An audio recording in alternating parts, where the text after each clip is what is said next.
Hello बच्चों, आज की क्लास में हम लोग पढ़ने वाले हैं फिजिक्स का ऐसा टॉपिक जो आपके बोर्ड एग्जाम में पूछा जाता है। इसमें आपकी सबसे ज्यादा इंपॉर्टेंट आपकी दी ब्रोगली वेवलेंथ मतलब दी ब्रोगली जो तरंग दैर्ध्य है बहुत ज्यादा इंपॉर्टेंट है।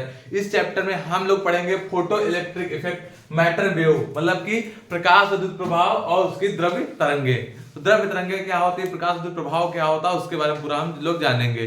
ठीक है, तो क्लास को शुरू करने से पहले हम आपको बता दें, फिर से हर एक क्लास में आपको हम याद दिलाते आ रहे हैं, जैसे जैसे आप हर क्लास पढ़ रहे हैं वैसे वैसे आपके दिन घट रहे हैं और दिन कम होते जा रहे हैं। ये मान लो एक दिन जो 24 घंटे का होता है और अगर 24 घंटे में आप एक घंटा भी गवा दिए दूसरा दिन आपका 48 घंटे का नहीं होने वाला है। एकदम फिक्स बात है। क्यों बताओ, अगर आज के 24 घंटे आपके चले गए तो अगर तुम कहो कि भगवान आज माफ कर दो हमको, आज का जो हम 24 घंटा गंवा दिए हैं हम आप हमको कल वाला दिन 48 घंटे कर दो, तो क्या 48 घंटा क्या हो जाएगा? ऐसा नहीं होगा। ठीक है, आज का दिन जो गया वो गया। अब बात मानो, जैसे कि आप अपने अगर पोटेंशियल का यूज इस टाइम नहीं कर पा रहे हैं तो आपकी पोटेंशियल क्या हो जाएगी, धीरे खत्म हो जाएगी। जैसे कि कहीं पर आपका ऐसे हाथ हम बेंड कर दें और हाथ बेंड करके यहाँ पर टेप बांध दे 1 घंटे तक, बहुत दर्द होगा दर्द कि नहीं होगा? 1 घंटे तक बांध दे तो क्या होगा, दर्द होगा।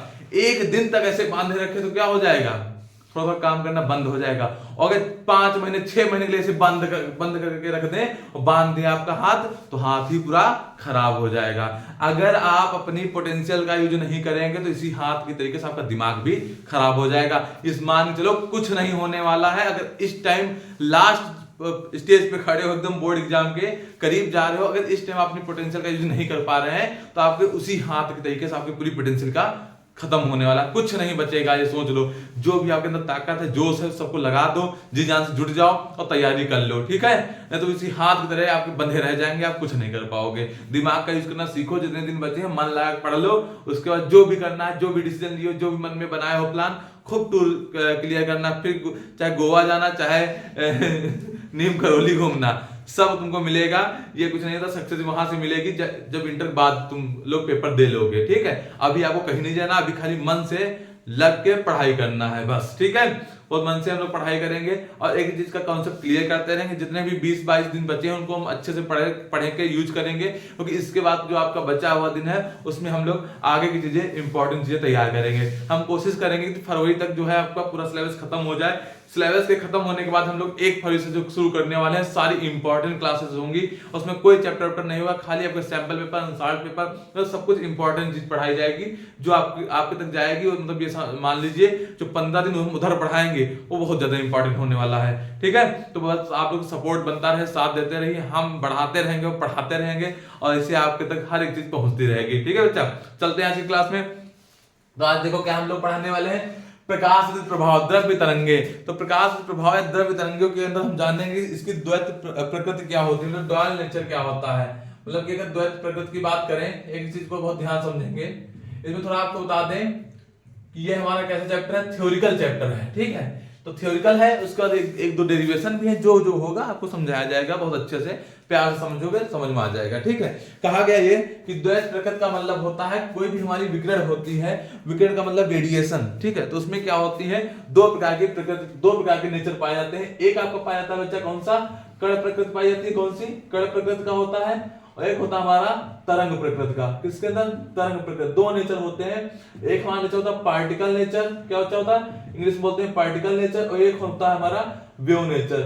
ठीक है, किसी भी रेडिएशन के अंदर, विकिरण के अंदर, रेडिएशन का मतलब बच्चा होता है विकिरण, तो किसी भी विकिरण के अंदर 2 नेचर होते हैं, 2 रेडिएशन के अंदर 2 प्रकृति होती हैं। एक आपकी होती है कण प्रकृति मतलब पार्टिकल वाली, और एक होती है वेव मतलब तरंग प्रकृति। ठीक है, आपको 2 चीजें आपको आनी चाहिए। उसके बाद हम लोग टॉपिक वाइज अगला टॉपिक क्लियर करेंगे। अगला टॉपिक हमारा क्या है, इसके बाद प्रकाश विद्युत प्रभाव। कुछ छोटी हेडिंग्स हैं, उनको क्लियर कर लेंगे। उसके बाद आपको इन हेडिंगों को नहीं पढ़ना पड़ेगा और हम लोग डायरेक्ट चलेंगे डेरिवेशन और लेसन में इंपॉर्टेंट चीजों पर। ठीक, इसको बच्चा इंग्लिश में बोलते हैं, क्या बोलते हैं, फोटो इलेक्ट्रिक इफेक्ट। यही आपका चैप्टर का नाम है, प्रकाश विद्युत प्रभाव मतलब फोटो इलेक्ट्रिक इफेक्ट। तो फोटो इलेक्ट्रिक इफेक्ट क्या होता है, इसके बारे में आपको थोड़ा इसका इतिहास बताते हैं। तो इसके इतिहास में कुछ डेटा आपको याद रखनी है। 1887 में एक साइंटिस्ट आए थे, हर्ट्ज। कौन आए थे? हर्ट्ज। इन्होंने ये बताया कि जो हमारी पराबैंगनी किरणें होती हैं, जब पराबैंगनी किरणें रेड प्लेट पे गिरती हैं तो वहां से क्या होता है, वहां से आपकी एक रेज निकलती है जिनको क्या कह देते हैं, उस प्रभाव को कह देते हैं प्रकाश विद्युत प्रभाव। इसका हम डायग्राम भी बना दे रहे हैं, डायग्राम बहुत ध्यान समझना। देखो बच्चा, ये हमारा हो गई, आप यहाँ पर मान लीजिए एक प्लस की प्लेट है, एक माइनस की प्लेट है, ठीक है, और इसको एक बैटरी से हम लोग जोड़ देते हैं बाहर, ये बैटरी से जोड़ दिया इसको हमने, ठीक बच्चा, बहुत ध्यान से इसको बना लीजिए, डायग्राम बहुत जरूरी होता है, ठीक है। यहाँ हम नाम दे देंगे, क्या बन गया आपकी बैटरी, ठीक, यहाँ पे बना देंगे गैल्वेनोमीटर, गैल्वेनोमीटर धारा मापी बना देंगे, हिंदी में धारा मापी और इंग्लिश में गैल्वेनोमीटर। ये आपकी माइनस प्लेट है, ठीक, और ये क्या हो गई, प्लस प्लेट हो गई, ठीक, ये आपकी बन गई सामने प्लेट। अब हमने क्या कहा है, हमने ये बताया है कि क्या करना है, जो फोटो इलेक्ट्रिक इफेक्ट देखना है आपको, उसमें क्या करना है, पराबैंगनी किरणों को किस पे डालेंगे हम लोग, रेड प्लेट में, मतलब पराबैंगनी का मतलब होता है अल्ट्रा वायलेट रेज होती है ना, इंग्लिश में अल्ट्रा वायलेट रेज बोलते हैं। तो अल्ट्रा वायलेट रेज को अगर हम डालेंगे तो किस पे डालेंगे, निगेटिव प्लेट पे, किस पे, निगेटिव प्लेट पे। ये हमारी क्या है बच्चा, पराबैंगनी किरणें हैं, इंग्लिश में बोलते हैं अल्ट्रा वायलेट रेज, ठीक बच्चा। तो ये जब किस पे पड़ती है, निगेटिव वाली प्लेट पे, निगेटिव प्लेट पे मतलब रेड प्लेट पे पड़ती है, तो उससे जो प्रभाव देखने को हमको मिलता है, कौन सा मिलता है, प्रकाश विद्युत प्रभाव मिलता है, ठीक है। तो उसके इतिहास बारे में हम बताएंगे, थोड़ा समझ लो यहाँ पर ये क्या हो रहा है, जिसमें जो धारा बहती है किधर से बहती है, प्लस से माइनस की ओर, ठीक है। तो ये हमारी धारा बह रही है, और यहाँ पर दिखा देंगे इसको, जो इलेक्ट्रॉन है वो गतिमान है इसके अंदर, ठीक है, ये इलेक्ट्रॉन दिखा देंगे बच्चा हम लोग, ठीक। इनको क्या बोलते हैं, प्रकाश इलेक्ट्रॉन बोलते हैं, क्या बोलते हैं इनको बच्चा, प्रकाश इलेक्ट्रॉन बोलते हैं, मतलब इंग्लिश में बोलेंगे लाइट इलेक्ट्रॉन होते हैं। कौन से होते हैं, लाइट इलेक्ट्रॉन होते हैं। इंग्लिश मीडियम के साथ साथ तुम लिखते रहे, क्योंकि बाद में पूछोगे जान नहीं पाओगे, ठीक है। हम क्योंकि आज तक हिंदी यूज करेंगे थ्योरिकल में, जो चीज बोल रहे हैं उसको आप लोग इंग्लिश में डिनोट कर लेना, ठीक। तो होता क्या है, ये जो डायग्राम बनाया, धारामापी यहाँ पे जोड़ना, बैटरी जोड़ लेना, और यहाँ पे एक माइनस की प्लेट एक प्लस की प्लेट दिखा देना। बस आपको इतना जानना है कि जब हम क्या करते हैं, रेड प्लेट पे पराबैंगनी किरणें डाली जाती हैं तो उसमें क्या होता है, विसर्जन होता है, और उसमें क्या होता जाता है, प्रकाश प्रभाव देखने को हमको मिलता है। उसके एक साल बाद हार्ट्ज ने किया, ठीक है। अब अपने आज प्रयोग किया, किसने, हार्ट्ज ने बताया था, हार्ट्ज ने क्या किया, बताया था। हार्ट्ज एक साइंटिस्ट है, और आपको बता दें हर्ट्ज जो होती है एक यूनिट भी होती है, एक मात्रक भी किसका, फ्रीक्वेंसी का, मतलब आवृत्ति का मात्रक भी hz जिससे लिखते हो हर्ट्ज। हर्ट्ज एक वैज्ञानिक भी है, साइंटिस्ट भी है, और आपका मात्रक भी है। उसके एक साल बाद, मतलब एक साल बाद की बात करें, यहाँ पे छोटा सा लिख देंगे, एक साल बाद, आफ्टर 1 ईयर, पिक्चर में लिख के आता है, देखो बस डायरेक्ट एक छोटा सा लड़का पैदा होगा, उसको 5 साल बाद वो खेलता खेलता नजर आएगा, और लिख देंगे घंटे में दौड़ते दौड़ते वो बड़ा हो जाएगा, अचानक से 20 साल का हो गया, ठीक है। तो 2.5 घंटे में पूरी कहानी खत्म कर देते हैं, 20 साल का ओके। पर एक कहानी को है, सूर्यवंशम मूवी देखे हो, सूर्यवंशम ही है ना, अमिताभ बच्चन वाली, उसमें पता नहीं क्या चलता है, कब वो बड़े हुए हैं, कब उनके लड़का बड़े हुए, लड़के के लड़का हो जाते हैं 1-2.5 घंटा में। तो वो पिक्चर है, पिक्चर ना, ये रियल हुआ है, ठीक।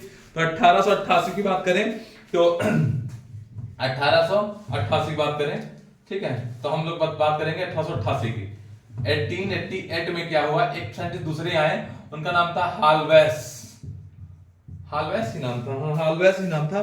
हालवेस आए और उन्होंने अपने क्या किया, प्रैक्टिकल के द्वारा उन्होंने इसको प्रूव किया, इन्होंने प्रयोग किया था, और इन्होंने क्या किया था, प्रैक्टिकल किया था, इन्होंने सिर्फ बताया था, इन्होंने कहा था एलन की जो पराबैंगनी किरणें डाली जाती है तो ये होता है, और इन्होंने क्या किया, उसका प्रैक्टिकल ही कर डाला। तो ये थे हमारे कौन से, हालवेस। उसके बाद क्या हुआ, 1898 ईस्वी में, 10 साल बाद, लगभग कितने साल बाद चले हम लोग, 10 साल बाद, 10 साल बाद देखो क्या हुआ, 10 साल बाद लगभग 1898 ईस्वी में फेमस साइंटिस्ट कौन, टॉमसन, सब लोग जानते होंगे, जे टॉमसन। ये टॉमसन आए और इन्होंने क्या कर दिया, इसको सिद्ध कर दिया, और इसके बाद इन्होंने क्या कर दिया, इसको सिद्ध कर दिया। हम पूरी बात करें किसकी, प्रकाश विद्युत प्रभाव की, पूरी बात जो चल रही है किसकी चल रही है, फोटो इलेक्ट्रिक इफेक्ट की चल रही है, ठीक है। उसके लगभग 2 साल बाद, 98 के बाद कितना आ जाएगा, 1900 पूरा हो जाएगा। 2 साल बाद की बात करेंगे, 2 साल बाद, 2 साल बाद कितने सन आ जाएगा, लाइन से आपको याद रखना है, ठीक। लगभग 1900 में, 1900 ईस्वी में साइंटिस्ट आए, लेनार्ड, कौन आए, लेनार्ड आए, और इन्होंने क्या कर दिया, इन्होंने बताया कि जब रेड प्लेट पे पराबैंगनी किरणें डालोगे तो उसमें क्या होगा, धन प्लेट की ओर क्या होंगे, इन्होंने ये बताया कि जब रेड प्लेट पर हम पराबैंगनी किरणें डालते हैं तो प्रकाश इलेक्ट्रॉन जो होते हैं वो किधर चलने लगते हैं, धन प्लेट की ओर, मतलब पॉजिटिव प्लेट की ओर चलने लगते हैं। ठीक है, ये तो सामने आ ही गया है, ये अब किसने बता दिया, इन्होंने। अब इनके द्वारा लास्ट में परिभाषा बन गई बच्चा। परिभाषा क्या हो गई कि प्रकाश किरणों के प्रभाव से धातु में इलेक्ट्रॉनों के उत्सर्जन की घटना प्रकाश विद्युत प्रभाव कहलाता है। ठीक है, प्रकाश इलेक्ट्रॉनों के प्रभाव से क्या लिख लेंगे हम लोग, प्रकाश किरणों के प्रभाव से जो हमारा इलेक्ट्रॉनों के उत्सर्जन की घटना होती है, इलेक्ट्रॉनों के उत्सर्जन की घटना होती है, वो क्या होती है हमारे बच्चा, प्रकाश विद्युत प्रभाव होती है, फोटो इलेक्ट्रिक इफेक्ट होती है। इतने आपको साइंटिस्ट इसमें सहयोग दिए हैं प्रकाश विद्युत प्रभाव में, तब जाके हम लोग पढ़ पा रहे हैं ये 56 प्रकार का खाना प्रकाश विद्युत प्रभाव। ठीक है, चार लोग मिलके एक दिए हैं, क्या करे बच्चा, कहाँ तक पढ़े, कितना पढ़े, है ना, परेशान कर लिए हैं। चार लोग मिलके एक में आ जाते हैं, मतलब कुछ जीवन ही नहीं बचा है। अब एक छोटी सी बात करें हम लोग, उसमें चले मूल कणों की। ठीक है, मतलब जो हमारे पार्टिकल्स होते हैं उसकी बात करें, और उसमें पता नहीं कितने साइंटिस्ट आए, रदरफोर्ड आए, ठीक है, थॉमसन आए, चैडविक आए, ठीक, मतलब परेशान करके रख दिए उसमें। तब जाके, अरे उसको तो छोड़ो, परमाणु उसमें जो संरचना वाला था एटम, ठीक है, उसमें देखो पहले आया कौन, थॉमसन, फिर तरबूज मॉडल, है ना, फिर बीच में रदरफोर्ड, फिर नील बोहर, मतलब परेशान कर लिए, तब जाके कुछ हो पाता है। और आधे लोग ऐसे आते हैं जो खाली गलत सिद्धांत दे जाते हैं, और गलत देने के बाद उनको भी पढ़ना पड़ता है कि इनकी असफलताएं बताओ, इनकी विफलताएं बताओ, उसके बाद उनकी सक्सेस बताओ क्या कर पाए। बड़ा फिजिक्स केमिस्ट्री बड़ा बवाल होता है, लेकिन कोई बात नहीं, हम लोग बहुत प्यार से पढ़ते रहेंगे, ध्यान से, क्योंकि पढ़ना हमारा लोग का सिद्धांत है, तो पढ़ेंगे हम लोग। ठीक है, चले आगे, इसको आप लोग नोट कर लीजिएगा बहुत जल्दी जल्दी, फिर चले हम लोग आगे। ठीक है, ध्यान देना अगली हेडिंग पर की तरफ। अगली हेडिंग जो हमारी आएगी वो बच्चा आ जाएगी आपकी संतप्त विभव, मतलब निरोधी विभव या संतप्त विभव, इंग्लिश में बच्चा बोलते हैं, अब इंग्लिश में बता देंगे। अगली हेडिंग आ जाएगी हमारी संतप्त विभव या बोलते हैं निरोधी विभव, निरोधी विभव। इंग्लिश में बच्चा क्या बोलते हैं इसको बोलते हैं स्टॉपिंग पोटेंशियल। बहुत ज्यादा इंपॉर्टेंट है, यहीं से आपका चैप्टर इंपॉर्टेंट जो है का शुरुआत हुई है। स्टॉपिंग पोटेंशियल या फिर बोलते हैं कट ऑफ पोटेंशियल, क्या बोलते हैं बच्चा, कट ऑफ पोटेंशियल। ठीक है, तो ये बच्चा हम लोग पढ़ेंगे संतप्त विभव या निरोधी विभव क्या होता है, कट ऑफ पोटेंशियल क्या होता है, या फिर हम लोग जानेंगे स्टॉपिंग पोटेंशियल क्या होता है। ठीक है, तो इसको भी जान लेते हैं। यहीं पर ध्यान समझिएगा कि जब रेड प्लेट पर रेड विभव को जिस पर प्रकाश विद्युत धारा का मान क्या होता है, वह विभव जिस पर प्रकाश विद्युत धारा का मान क्या होता है, शून्य हो जाता है, उसको बोलते हैं संतप्त विभव या निरोधी विभव। फिर से सुनो, इंग्लिश मीडियम में जान लें कि फोटो इलेक्ट्रिक की जो करंट होती है, फोटो इलेक्ट्रिक करंट का मान जब शून्य हो जाता है, मतलब जीरो हो जाता है, जब फोटो इलेक्ट्रिक करंट क्या होती है, जीरो हो जाती है, तो उस पोटेंशियल को क्या कह जाते हैं हम लोग, स्टॉपिंग पोटेंशियल। कट ऑफ या स्टॉप हो जाए जब पोटेंशियल, तो मतलब धारा हमारी क्या होगी, जीरो होगी, तभी तो होगा सब काम।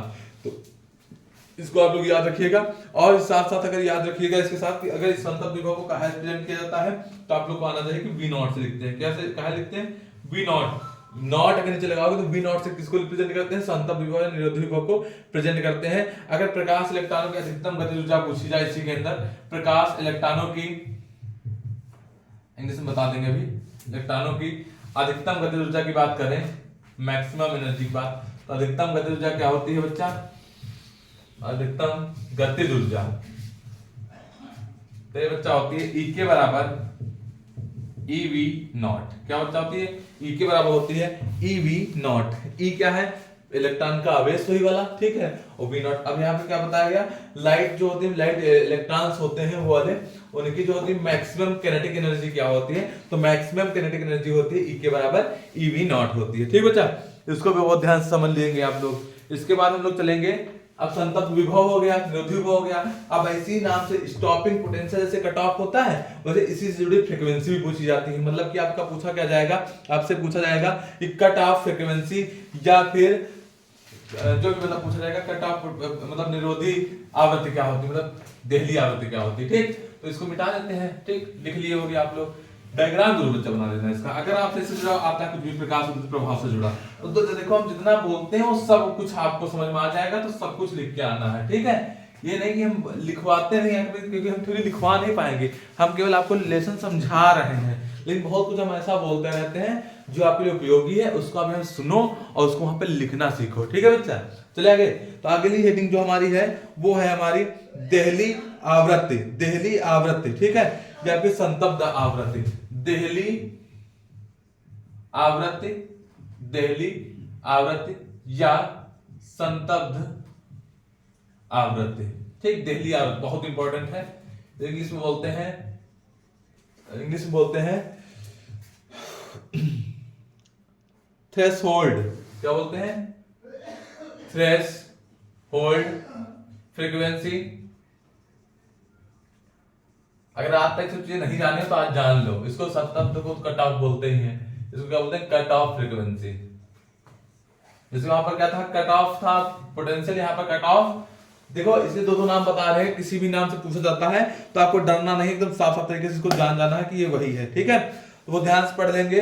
इसकी परिभाषा आप लोग लिख लेंगे कि वह न्यूनतम आवृत्ति जो किसी पदार्थ से प्रकाश इलेक्ट्रॉन का उत्सर्जन करा सके, वह न्यूनतम आवृत्ति जो किसी भी पदार्थ से क्या करा सके, प्रकाश इलेक्ट्रॉन जो है उत्सर्जित करा सके, उस आवृत्ति को क्या बोलते हैं? देहली आवृत्ति या संतब्ध आवृत्ति कहते हैं। मतलब वह मिनिमम फ्रीक्वेंसी जिसपे क्या होता है, लाइट इलेक्ट्रॉन जो होते हैं क्या हो सके, उत्सर्जित हो सके, मतलब कि निकल सके उसमें से। ठीक, किसी भी मैटर से, वो क्या कहलाता है? हमारा थ्रेशोल्ड फ्रीक्वेंसी या कट ऑफ फ्रीक्वेंसी कहलाता है। ठीक है, उत्सर्जन का मतलब होता है शायद निकलना, मतलब उससे इंग्लिश में क्या बोलेंगे इसको,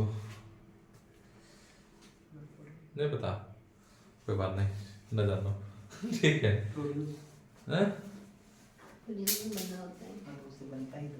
चलिए ठीक, कोई बात नहीं, समझ लो ना, समझ लो। ये सब थ्योरी के देखो डिफिनीशन ज्यादा नहीं पूछी जाती है, आपका कॉन्सेप्ट बस क्लियर होना चाहिए क्या होता है। ठीक है, बाकी समझ रहे होंगे क्या होती है मिनिमम फ्रीक्वेंसी, न्यूनतम आवृत्ति। हिंदी में तो समझ जाते होंगे कि न्यूनतम आवृत्ति जो क्या करती है, किसी भी पदार्थ से प्रकाश इलेक्ट्रॉन को उत्सर्जित करा सके।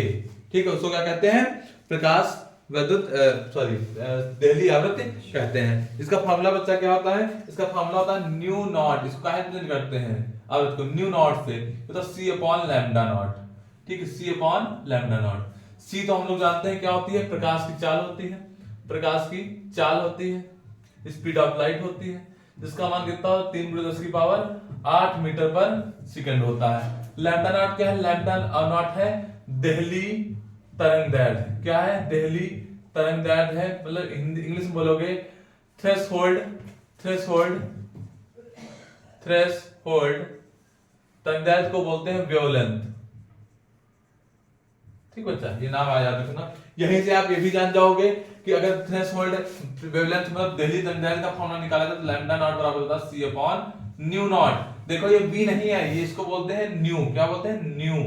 न्यू और नॉट, ठीक, न्यू नॉट बोलते हैं। ठीक बच्चा, ये न्यू नॉट है। न्यू नॉट क्या होती है बच्चा? फ्रीक्वेंसी होती है, देहली आवृत्ति होती है। ठीक है, तो कंफर्म, इसे आप लोग जान लो अच्छे से। उसके बाद हम लोग चलेंगे नेक्स्ट टॉपिक पर कि कार्यफलन क्या होता है, मतलब वर्क फंक्शन क्या होता है।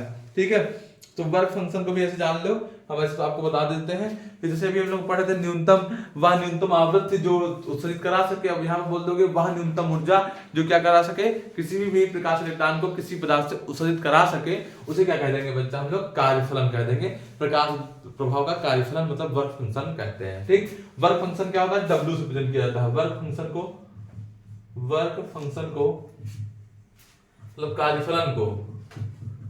कार्यफलन की बात करें तो इसको काहे प्रेजेंट करते हैं? W से प्रेजेंट करते हैं। और W बराबर बच्चा क्या होता है? H न्यू होता है। H न्यू होता है, और कहेंगे अगर इसके बारे में बात करें तो H न्यू नॉट हो जाता है। ठीक है, अगर ये वाली आवृत्ति होगी तो क्या हो जाएगा? H न्यू नॉट हो जाएगा। ठीक है, ये आपको याद रखना है कि W से प्रेजेंट किया था वर्क फंक्शन तो कार्यफलन को। W बराबर होता है H न्यू नॉट, और ये न्यू बराबर होता है, ये हमारा होता है देहली तरंग दैर्ध्य। अगर पूछा जाएगा तो वही चीज सेम टू सेम बोलेंगे, बस यहाँ पर क्या कर देंगे? लैम्डा नॉट बराबर C अपॉन न्यू नॉट कर देंगे। फार्मूला सब कुछ चेंज होंगे, बाकी सब कुछ वही रहेगा। ठीक है, इसके बाद है आपका उत्सर्जन के संबंधी कुछ नियम है, तो उनको नियम को हम पूरा अच्छे से लिख देते हैं, उसके बाद हम एक करके समझा देते हैं। ठीक है, चलो लिख देते हैं एक चीज। ठीक है, तो देखो सामने कुछ हमने पॉइंट लिख लिए हैं आपसे पहले ही, क्योंकि ये आपको लिखना पड़ेगा। तो ये थ्योरिकल टॉपिक है, इसलिए हमने पहले से लिख लिए कि आपको ये लिखेंगे तो टाइम वेस्ट होगा उतने, तो समझ लो आराम से। प्रकाश विद्युत उत्सर्जन के नियम, मतलब मुझे पूछा जाता है law of photo electric emission, जैसे कि हाँ भी इसमें बात की शायद आई थी, उत्सर्जित को क्या कहते हैं, उत्सर्जन को क्या कहते हैं, उसको इंग्लिश में बच्चा बोलते हैं इमिशन, ठीक है। तो वर्ड यहाँ पर यूज आ गया जहाँ पे हम कार्यफलन या आवृत्ति मतलब फ्रीक्वेंसी की थ्रेशोल्ड या फ्रीक्वेंसी की परिभाषा बताएं डेफिनेशन, वहीं पर इसका वर्ड का यूज करेंगे इमिशन का, ठीक। अब बात समझो होता क्या है प्रकाश विद्युत उत्सर्जन के नियम जो दिए थे लॉ ऑफ फोटोइलेक्ट्रिक इमिशन क्या, उस नियम किसने दिया था, उसका नाम लिख लेते हैं। पहले तो उनका नाम लिखो, तो जो जहां से आई है तुम्हारा नाम बाद में पूछा जाएगा। तुम्हारी पहचान तो बाप के नाम से होती है, तो यहाँ भी इसकी पहचान इसके बाप के नाम से होगी।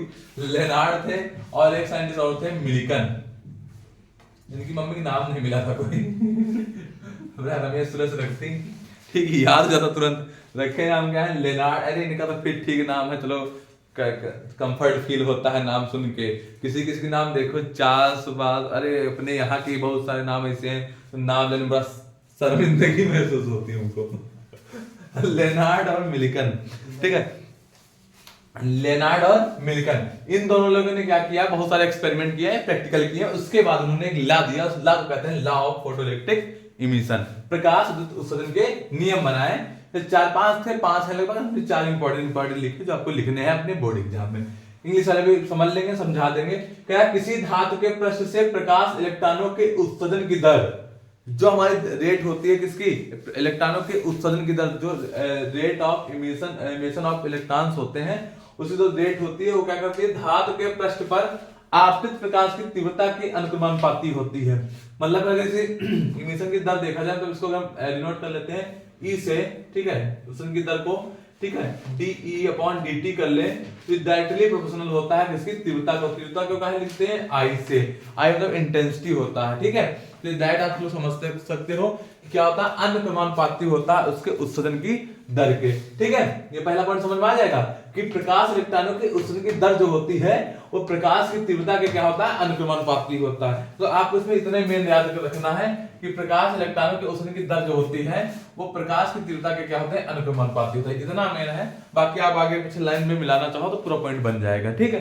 तो D/dt is directly proportional to I। I क्या है, intensity of light, intensity of light में प्रकाश की तीव्रता है, ठीक, बात समझ आ रही, इंटेंसिटी ऑफ लाइट है, वहां पर वो इलेक्ट्रिसिटी था, ठीक, लाइट है यहाँ पर, ठीक। दूसरी बात, दूसरा पॉइंट क्या कह रहा है हमसे कि अधिकतम गतिज ऊर्जा जो होती है वो प्रकाश की तीव्रता पर निर्भर नहीं करती है, मतलब जो मैक्सिमम काइनेटिक एनर्जी होती है does not depend on the intensity of light, intensity of light, जो प्रकाश की तीव्रता होती है, इंटेंसिटी ऑफ लाइट होती है, उस पर जो हमारी अधिकतम गतिज ऊर्जा होती है निर्भर नहीं करती है, डिपेंड नहीं करती है। बात समझ में आया, दूसरा नियम, दूसरा नियम समझ में आ गया, ठीक है, बहुत अच्छे से प्यार से लिख लो एक नियम।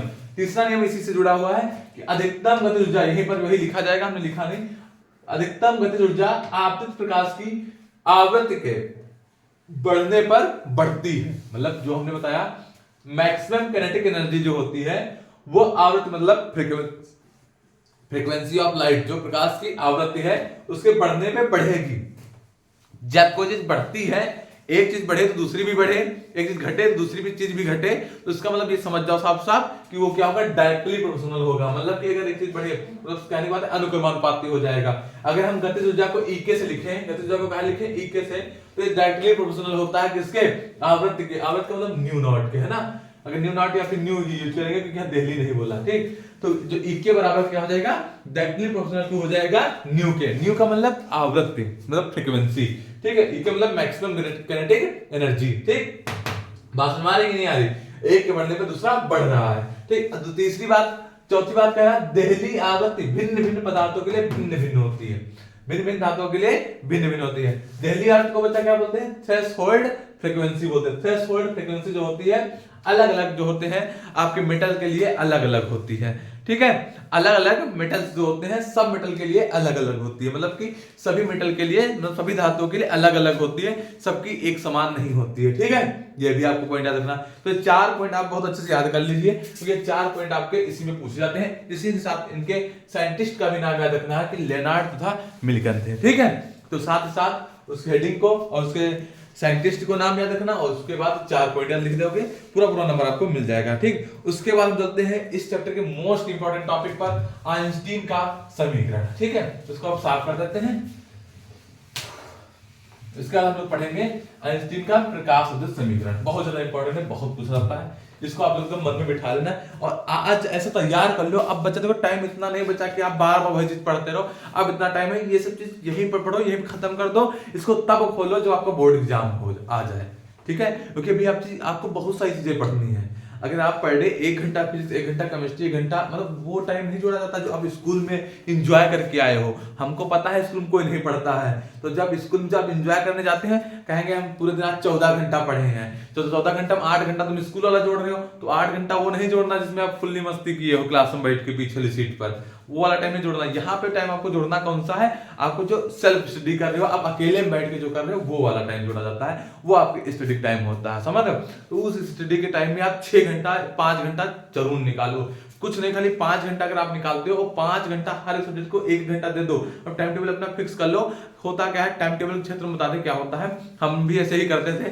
आज टाइम टेबल बढ़िया बनाया, बड़ा जोश के साथ आया, ऊपर लिखे कि 6 से 4 हम लोग क्या करेंगे, फिजिक्स पढ़ेंगे, 4 से वहां लगा दिए 6 से 7 हम लोग वॉकिंग पे जाएंगे, घूमने टाइम लगाएंगे। ठीक है, उसमें वो भी लिख देते थे वॉकिंग वाला भी। ठीक, और फिर 7 से हम 8 बजे तक फैमिली रहेंगे कि हाँ सबके साथ बैठेंगे, आग तापेंगे, खाना ना खाएंगे। ठीक है, वो टाइम निकाल दे 1-1 घंटा में सब। उसके बाद क्या होता है कि 8 से हम लोग पढ़ेंगे, 10 बजे तक मैथ लगाएंगे या फिर दूसरा डिसाइड करें केमिस्ट्री लगाएंगे। अब जैसे इंटरेस्टिंग वहां सब्जेक्ट था उस टाइम मैथ, तो हम क्या करते थे 8 से 10 मतलब फिक्स कर देते थे कि केमिस्ट्री पढ़ेंगे, और जब नींद आएगी हमको 10 बजे नींद आने लगती थी तो हम हमारा फेवरेट सब्जेक्ट था मैथ, तो हम मैथ लेके बैठ जाएंगे क्योंकि हमको उस बार मैथ मतलब मजा आएगा मैथ लगाने में, तो मतलब कोई दिक्कत भी नहीं होगी। अब क्या हुआ 10 बजे के बाद हम मैथ लगा के बैठे, सोचे 12 बजे तक मैथ लगाएंगे, 12 से 4 बजे तक 5 बजे तक सोएंगे, 5 बजे 5 बजे फिर उठ जाएंगे और फिर बैठेंगे, तो सुबह जो टाइम होगा हमारा हिंदी या इंग्लिश का होगा। हमारा टाइम टेबल ऐसे था कि हिंदी इंग्लिश जो होगा इधर कवर करेंगे। अब चलो ठीक है, बन गया प्लान पूरा, 4 बजे से लेके सुबह के 6-7 बजे तक बन गया। कोचिंग हमारी 7 बजे थी, ठंडी के टाइम बता रहे हैं, ठंडी के टाइम क्या होता था कि शाम के 4 बजे से 3 बजे छुट्टी स्कूल में होती थी, 1 घंटा वो भी चलने वलने का, बढ़िया साइकिल लेकर आराम घर पहुंचने का, वो टाइम 1 घंटा पूरा 4 से 6 के बीच में हम मतलब बढ़िया स्टडी, ऐसा टाइम टेबल था। फिर 6 से 7 वॉकिंग का मतलब घूमना टहलना, दोस्त मस्ती मौज, फिर फोन बतियाना और इंस्टाग्राम पर रील देखना, सब इसी में हो जाता था। फुल ऐसे ऑप्शन में एंजॉय भी लिखते थे। ठीक है, अपना टाइम टेबल रियल वाला बता रहे हैं। फिर 7 से ऐसे डालते थे कि 8 तक वो खाना को इंग्लिश में बोलते थे हम लोग क्या, ईटिंग द फूड। उसके बाद 8 से 10 हम लोग पढ़ेंगे केमिस्ट्री को, यहाँ केमिस्ट्री थी, यहाँ हमारी फिजिक्स थी। ठीक है, केमिस्ट्री। फिर 10 से 12 पर लगाएंगे हम लोग मैथ, और फिर सो जाएंगे, ऐसे लिखते थे 12 से 5 स्लीपिंग। ठीक है, इसको नहीं भूलते थे, इसको तो आज तक नहीं भूले, इसको जरूर लिखते थे कि ऐसा टाइम टेबल छूट जाए और हम सोए ही ना।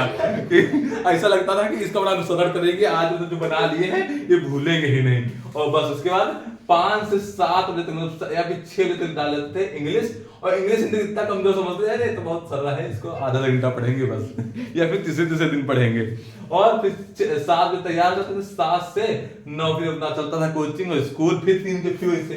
अब ये टाइम टेबल हमारा मात्र चल रहा 2 या 3 दिन।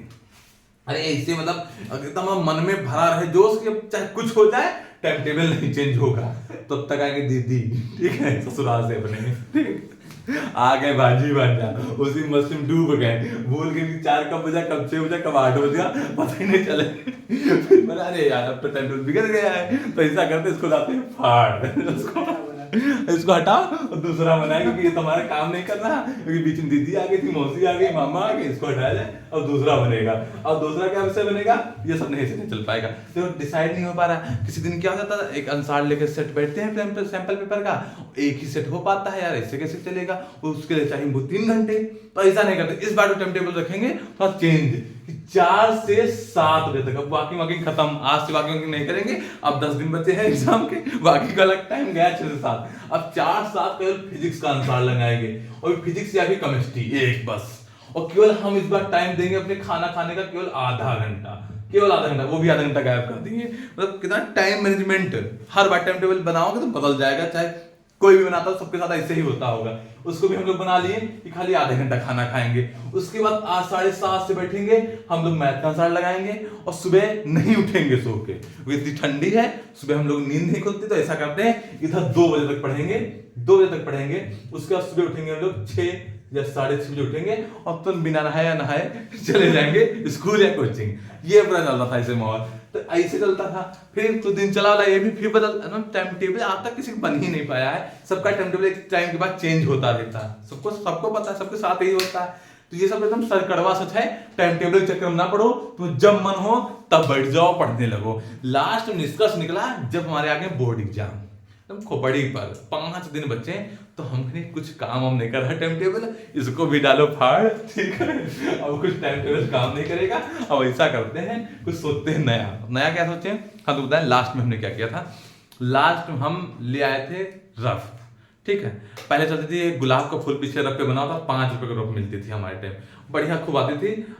जो ये लाल बिहाई की दुकान है मतलब मनीष वाली, इस पे से लाते थे, ठीक है।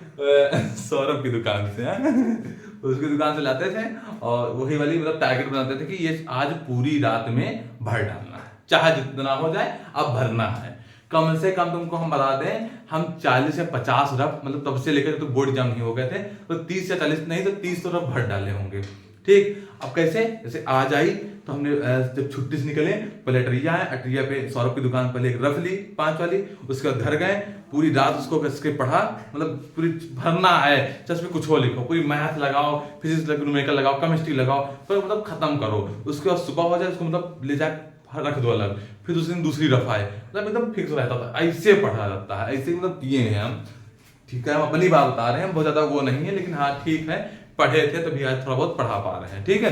तो इसका मतलब है कि अगर आप प्रैक्टिस करना चाहो, लास्ट के टाइम पे तो प्रेशर रहता है, तो बहुत अच्छी पढ़ाई हो सकती है अगर आप लोग करना चाहो, ठीक है। तो पढ़ाई करो एकदम जी जान लगा दो। अभी सोच लो, आप किसी का मोटिवेशन ना लो, किसी से आप मोटिवेट नहीं हो सकते हो, अब अपने अंदर खुद ऐसा मोटिवेशन बना लो कि हमको कैसे पढ़ना है ये जान लो। अब खाली पढ़ाई ही करनी है, बकवास 1% नहीं करनी है, पढ़ाई कर लो बस, चाहे जैसे करो, तुम खुद जानते हो तुम्हारे पास कैसा टाइम बेहतर मिलता है, तुमसे बेहतर तुमको कोई नहीं जानता है। हम खाली बहुत बच्चे हमसे कहते हैं सर हमको टाइम टेबल बना दीजिए, सर कैसे पढ़ें, सर बता दीजिए हमको भी, तो ऐसा कुछ नहीं होता यार, हमको समझाते रहते हैं। तुम जानते हो ना तुम कितने बजे सो के उठ सकते हो, तुम जानते हो कि तुम कितने बजे खाना खाते हो, हम क्या जाने कि तुम कितने बजे खाना खा, हम बना देंगे अभी टाइम टेबल कि 10 बजे नहीं 12 बजे खाना खाना है, अब तो मम्मी भाई क्यों दिया खाना तुम्हारा बताया ना, हम 8 बजे खा लो, नहीं खाना है चलो निकलो तुम।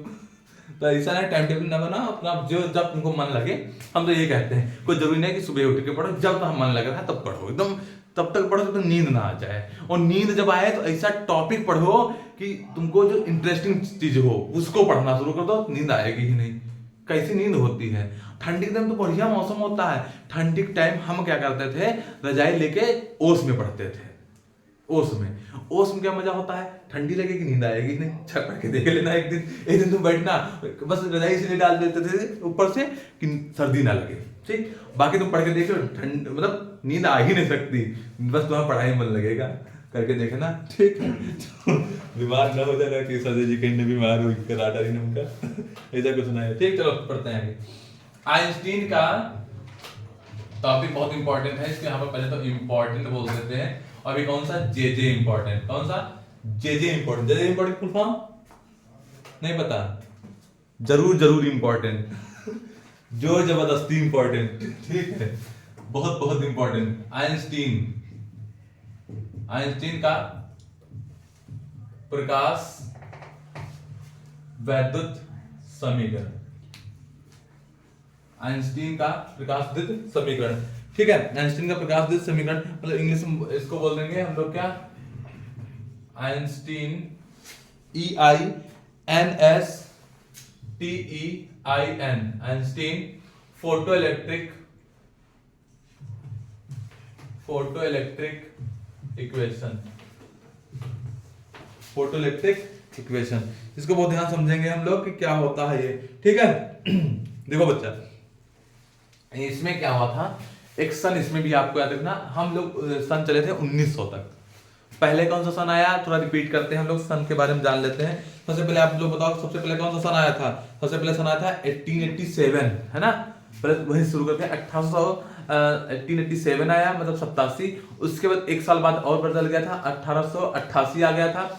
1887 में कौन थे? हर्ट्ज थे। कौन थे? हर्ट्ज थे। 1888 में कौन आए? 1888 में बोलो बोलो, बोल सकते हो तो, बोलना नहीं आता क्या?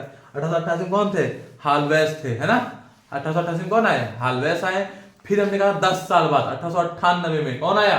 1898 में आए टॉमसन, ठीक है, टॉमसन आए। और फिर 1900 में कौन आया आपका? लेनार्ड आए। कौन आए? लेनार्ड आए। उसके बाद हम बात यहाँ पे बच्चा करेंगे 1905 की।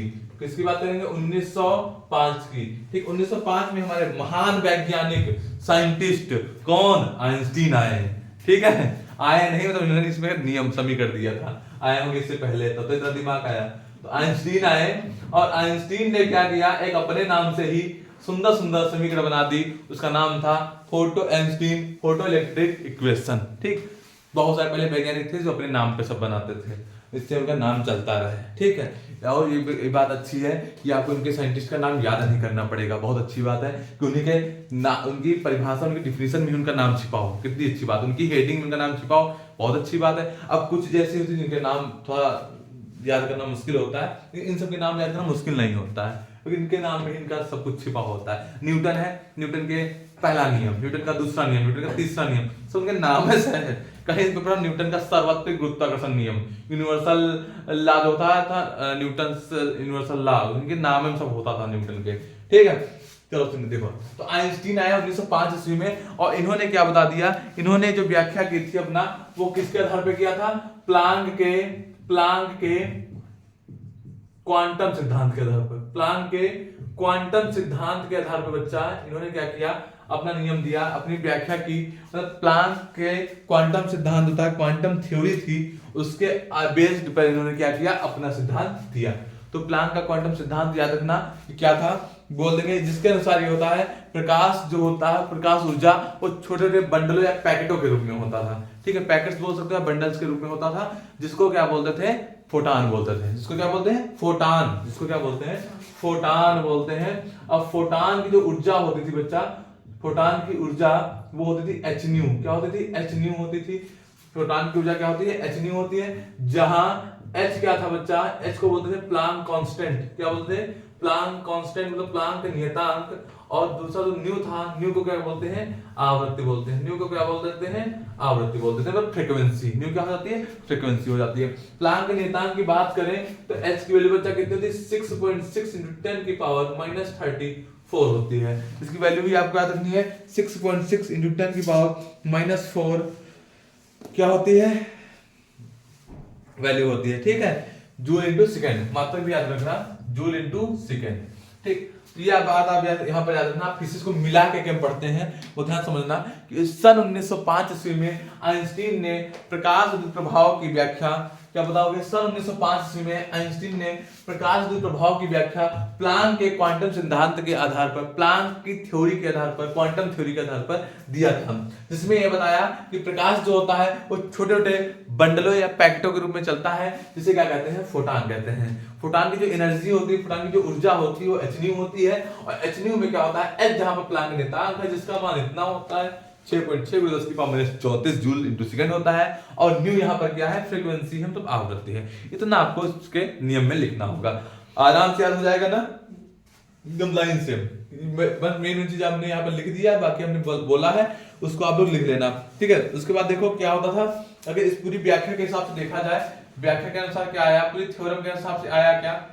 व्याख्या के अनुसार, मतलब थ्योरम, अकॉर्डिंग टू थ्योरम, पूरी अकॉर्डिंग टू थ्योरम क्या बोल रहा है? ये बोल रहा है कि जो हमारी एच न्यू आई, फोटान की ऊर्जा जो आई एच न्यू, ये उसके वर्क फंक्शन और उसकी काइनेटिक एनर्जी के योग के इक्वल होगा। इसने क्या बताया कि जो फोटान की ऊर्जा एच न्यू आई, वो उसके W मतलब कार्यफलन, और E के मतलब गतिज ऊर्जा, गतिज ऊर्जा मतलब काइनेटिक एनर्जी और वर्क फंक्शन के सम के इक्वल होगी इसकी फोटान की ऊर्जा।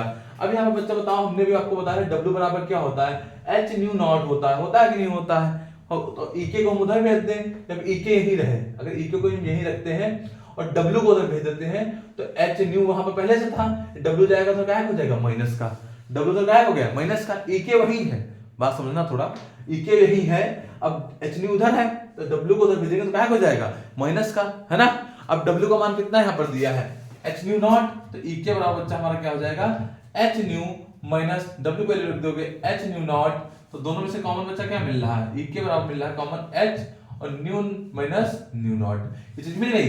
अब EK की बात करें तो अधिकतम बदल जाए, EK बराबर क्या होता है, EK बराबर होता है हाफ mv स्क्वायर, यहाँ पर लिख देंगे मैक्सिमम, अधिकतम के लिए क्या यूज करते हैं, अधिकतम को इंग्लिश में मैक्स बोलते हैं, इसलिए यहाँ पर मैक्सिमम लिख देंगे, हाफ mv स्क्वायर मैक्स होता था, EK की वैल्यू यहाँ लिख दिए हम लोग, क्या लिख दिए हाफ mv मैक्स, ये बच्चा v है इसलिए यहाँ पर ऐसे हम बना देते हैं, इससे आप लोग को अलग से दिखे, mv स्क्वायर बराबर h new minus new not, यही जो लास्ट में हमारा बच्चा फॉर्मूला बन गया हाफ mv स्क्वायर बराबर ये पूरा बना, इसको हम अलग से डिब्बे बंद कर दिए, यही आपकी क्या है आइंस्टीन की प्रकाश विद्युत समीकरण है, यही आपकी क्या है आइंस्टीन की प्रकाश विद्युत समीकरण है, बात समझ में आ रही कि नहीं आ रही, ये आइंस्टीन की प्रकाश विद्युत समीकरण है जो आपने सामने लिख दी है, ठीक, इसको आप लोग याद रखिएगा।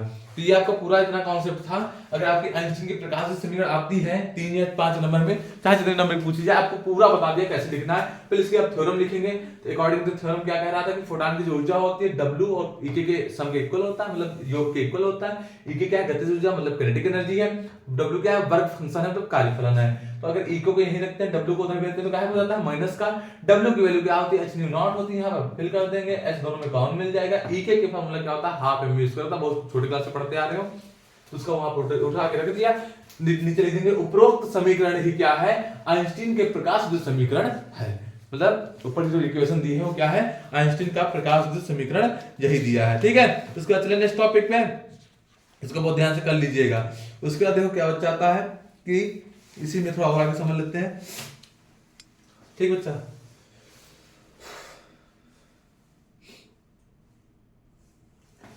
ठीक, देखो यहाँ पर इसी में थोड़ा और पढ़ते हैं, इसी में थोड़ा और बाकी रह गया, उसको भी यहीं पर खत्म कर देते हैं। एक बात जब समझना है यहाँ पर, अगर यहाँ की बात करें हम लोग निरोधी विभव की, इसी के अंदर आइंस्टीन के समीकरण के अंदर बात कर लें, निरोधी विभव की बात करें, मतलब स्टॉपिंग पोटेंशियल है ना, इंग्लिश में बोलते क्या था इसको, अभी पीछे पढ़ के तो आए हैं स्टॉपिंग पोटेंशियल, है ना। स्टॉपिंग पोटेंशियल की बात करें तो बच्चा हम लोग क्या जानते थे कि हमने वहां पढ़ा था, हमने आपको एक फॉर्मूला बताया था E के बराबर क्या होता है, E के बराबर एक फॉर्मूला बताए थे, याद करो शायद EV नॉट, क्या बताए थे EV नॉट बताए थे।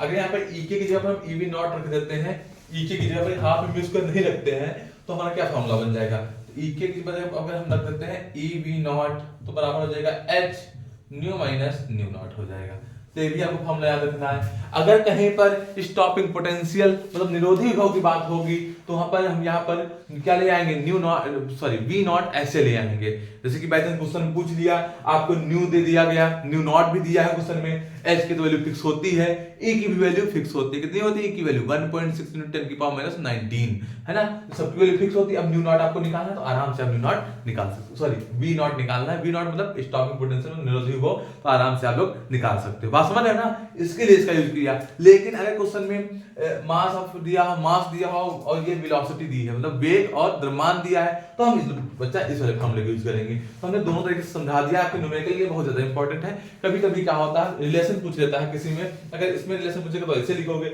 इसमें रिलेशन पूछेगा स्टॉपिंग पोटेंशियल में निरोधी विभव के संबंध में तो आप लोग वैसे लिखना, तो सब कुछ आपको आना चाहिए, कुछ भी आपका फंस सकता है, एक आधे नंबर फंस जाएगा तब भी दिक्कत होगी, मतलब फंसना नहीं चाहिए, चाहे वो आधा नंबर का है चाहे 1 नंबर का है, ठीक बच्चा, बात समझ में आ गई।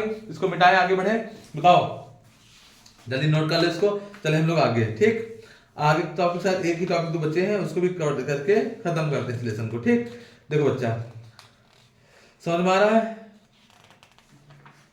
ठीक है, देखो आगे अभी हम लोग पढ़े थे तरंग दैर्घ्य, ठीक है, अब यहाँ पर पढ़ेंगे द्विब्रोगली तरंग दैर्घ्य क्या होती है, द्विब्रोगली तरंग दैर्घ्य वेवलेंथ पढ़ना है द्विब्रोगली वाली, ठीक बच्चा।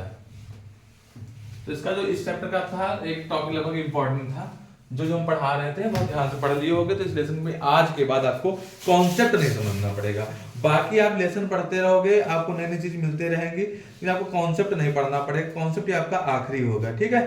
चलिए आगे,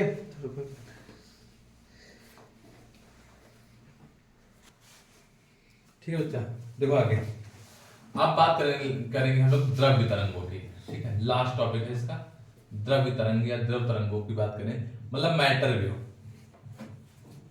मैटर वेव, तो पहले तो इसका नाम मैटर वेव ही था, द्रव्य तरंग ही था। ठीक है, द्रव तरंग ही लिखना।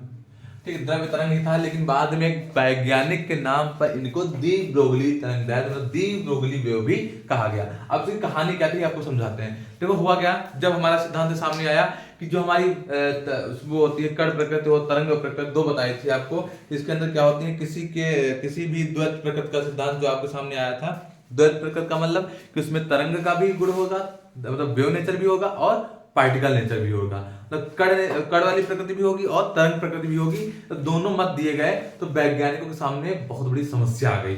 उसके बाद इस समस्या का सलूशन लेके आए हमारे महान वैज्ञानिक 1924 ईस्वी में। कौन है? 1924 ईस्वी में फ्रांसीसी के वैज्ञानिक थे। कौन के थे? फ्रांसीसी वैज्ञानिक थे। ठीक है, देखो आपको एक बात बता दें, हम इस चैप्टर में लाइन सेशन बताए हैं, अगर आपको याद हो तो आपको याद करा दें। इससे पहले हमने 1905 की बात की थी, आइंस्टीन जब आए थे 1905 में। ठीक, 1924 में कौन आए? लुइस दी ब्रोगली आए। कौन आए? लुइस दी ब्रोगली आए, और उन्होंने ये कहा कि बच्चा जो ये कण होते हैं इससे कुछ नहीं होता है, जो द्रव्य तरंगे जो हमारी प्रकृति होती है सिर्फ द्रव्य से होते तरंग से होती है, मतलब वेव से मतलब रखते हैं। जो गतिशील कण होता है जिसके अंदर कुछ ना कुछ मोशन होता है कोई पार्टिकल के अंदर, वो तरंग से चलता है। वो कहा है तरंग जो होते हैं ये खाली प्रकाश में ही नहीं, आपका जो मटेरियल जो होता है, द्रव्य जो होता है वो भी इसी से चलता है, मतलब तरंग से ही चलता है। मतलब इसमें ये बताया कोई भी गतिशील कण है, ठीक है, पहले हिंदी में समझ ले, जब कोई भी गतिशील कण है तो किससे चलता है? तरंग से चलता है। ठीक है, और इसमें केवल तरंग का गुण ही विद्यमान होता है। ठीक, और कण से कोई मतलब नहीं होता है हमारा। किसने बताया? लुइस दी ब्रोगली ने बताया, और कहा इन तरंगों को क्या कहते हैं? इन तरंगों का नाम दे दिया इन्होंने, लुइस दी ब्रोगली ने अपने नाम पे दे दिया। क्या नाम उसका दे दिया? द्रव्य तरंगे। तो पहले से कहते थे इनको द्रव्य तरंगे, पहले कहते थे, इन्हीं का नाम दे दिया गया क्या? दी ब्रोगली तरंगदैर्घ्य, सॉरी दी ब्रोगली तरंग। ठीक, इनका नाम क्या हो गया बच्चा? दी ब्रोगली तरंगदैर्घ्य हो गया, तो दी ब्रोगली तरंग हो गया, तो वेव हो गया। ठीक है, इनका नाम हो गया मैटर वेव, या किसी को बोल दिया गया दी ब्रोगली वेव। ठीक है, अब क्या क्यों बताया गया? क्योंकि कहा इन्होंने गतिशील जो मोशन में पार्टिकल होते हैं उनके अंदर क्या होता है? खाली वेव होता है। क्या होता है? तरंग होती है, तरंगों के कारण ही चलती है। ठीक, ये चीज बता के उन्होंने 1924 में अपना नाम अंकित कर लिया। फ्रांसिस के वैज्ञानिक थे, फिर उन्होंने बता दिया कि इनको क्या कहते हैं? द्रव्य तरंगे या दी ब्रोगली तरंगदैर्घ्य कहते हैं, सॉरी तरंग कहते हैं। और इनकी जो वेवलेंथ होती है, तो तरंगदैर्घ्य होती है, बार बार तरंगदैर्घ्य का नाम आ रहा है, इसका नाम ही ले ही लेते हैं। जिसकी तरंगदैर्घ्य होती है, जो मतलब वेवलेंथ होती है, उसको इन्होंने नाम दे दिया। क्या नाम दे दिया? दी ब्रोगली तरंग। बहुत ज्यादा इंपॉर्टेंट वर्ड आ गया आपका, दी ब्रोगली तरंगदैर्घ्य कहते हैं। इसको क्या बोलते हैं? दी ब्रोगली तरंगदैर्घ्य का मतलब वेवलेंथ। ठीक है बच्चा, क्या बोलते हैं इसको? वेवलेंथ। ठीक है, इसके इंग्लिश नाम बताओ, साफ साफ बता रहे हैं कि इसको बोलते हैं मैटर वेव, सामने लिखा है दी ब्रोगली वेव। ठीक है, वेवलेंथ, दी ब्रोगली वेवलेंथ। ठीक है, जिनकी वेवलेंथ होती थी उसको क्या बोलते थे? दी ब्रोगली वेवलेंथ बोलते थे। अब एक चीज और आ गई, अब जैसे कोई चीज अपना नाम बना गया हो, ठीक है, उनके पीछे आ जाते हैं। अब 1927 की बात बताएं, इसी के बाद आपको 1927 में एक अंग्रेजन आ गए। ठीक है, 1927 में इंग्लैंड के वैज्ञानिक जो हमारे ऊपर राज किया, इनके ऊपर राज किया जा रहा है। ऋषि को सब लोग जानते होंगे ना, ऋषि सुनक, इंग्लैंड एक दहशत कर रहा है। ठीक है, तो देखो 1927 में आ गए इंग्लैंड के वैज्ञानिक, उनका क्या नाम था? थॉमसन। ठीक, 1927 में आ गए थॉमसन। ठीक, थॉमसन आ गए।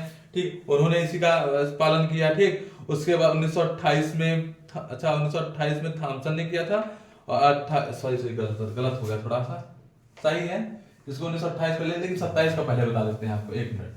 1927 में आप याद रखना, एक अमेरिकी वैज्ञानिक भी बीच में आया था। अमेरिकी वैज्ञानिक, भूलो ना किसी को, है ना, जब है सामने तुमको नाम याद रखते हैं। अमेरिकी वैज्ञानिक आया था, उनका नाम था डेविसन जर्मर। क्या नाम था उनका? Davisson Germer. उनका साथ दिया था इन लोगों ने। ठीक है, डेविसन जर्मर। और 1928 में बच्चे आए थे हमारे थॉमसन। ये कहां के थे? इंग्लैंड के थे। ये आ गए आपके थॉमसन। ठीक, बात समझ क्लियर हुई? 1928 में बाद में थॉमसन, और इन्होंने क्या किया? इस मत को प्रदर्शित किया कि हाँ ये सही बोल रहे हैं, जो हाँ भैया जी हैं लुइस डी ब्रोगली, सही है। और इनका मत जो था पूरा पूरा सही है। इनका सहयोग करने आया 1927 में अमेरिकी वैज्ञानिक डेविसन जर्मर। हम नहीं देते तो हम भी बेटा सहयोग कर देते, हमारा नाम पढ़ा जाता। ठीक है, 1928 में आ गए इंग्लैंड के वैज्ञानिक थॉमसन, और इनका नाम यहाँ पर आ गया। ठीक है, उसके बाद चलते हैं इसमें मोस्ट इंपोर्टेंट टॉपिक जो है इसका लास्ट बचा है, उसको भी समझ लेते हैं। उसमें क्या बच्चा बताया गया, ये आपको इसमें थोड़ी थोड़ी बस याद रखनी थी, थोड़ी समझानी थी, वो समझा दिया हमने। बाकी देखो अब एक क्वेश्चन आता है कि द्विब्रोगली तरंगदैर्ध्य का व्यंजक प्राप्त करो। द्विब्रोगली तरंगदैर्ध्य के लिए व्यंजक तो हम हेडिंग डाल लेंगे, द्विब्रोगली तरंगदैर्ध्य के लिए व्यंजक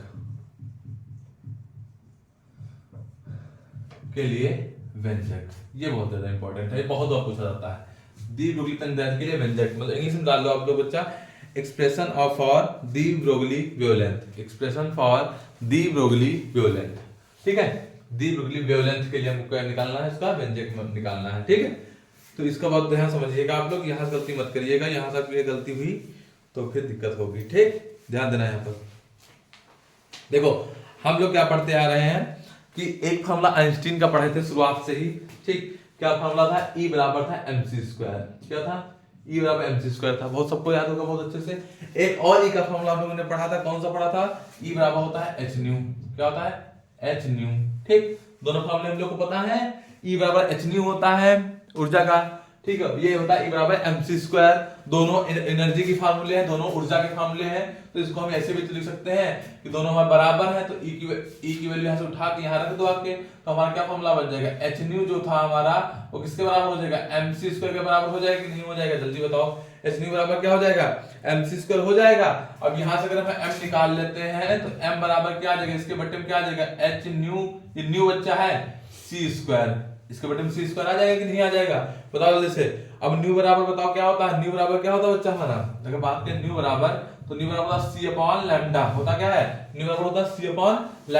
तो m बराबर क्या हो जाएगा, h अपॉन में c², अब न्यू की जब क्या लिख देंगे c/λ, एक c कैंसिल, तो m बराबर क्या हो गया, h c है ना, h c बच्चा। ठीक,